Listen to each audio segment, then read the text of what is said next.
Hello. Okay. After that wind shift, we took about 1 minute off, and this is what happened in the meantime. It's really kind of shocking how quickly fiberglass burns. I didn't really understand why until this morning. Derek Rimes gave me a little lesson on it.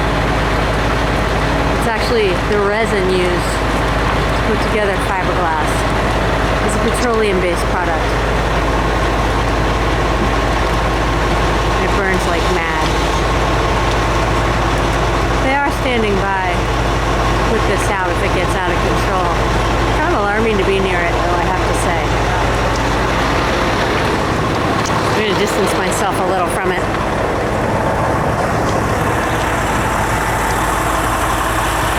Did you get the picture?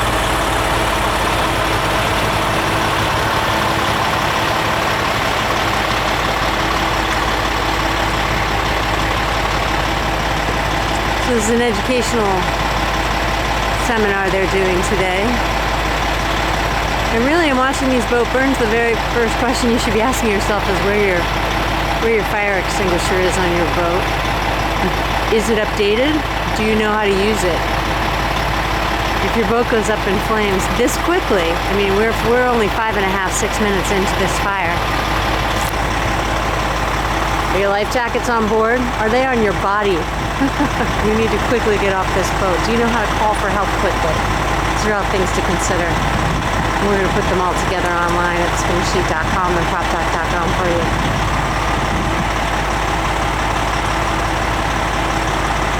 This is an engine fire. The first fire was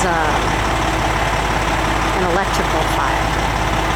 And the last fire that they're going to do to end the day today is a galley fire on this boat right over to the right here, a jalapeno, which is kind of cute, right?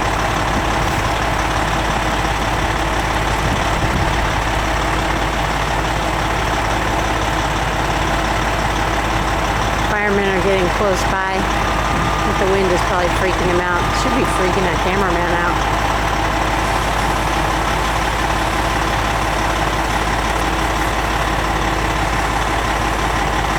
BoatUS Foundation put this together today. You can tell by the change of color in the smoke, the firemen are now extinguishing the fire. I wanted to take a peek in to look at the charred remains of it when they're done.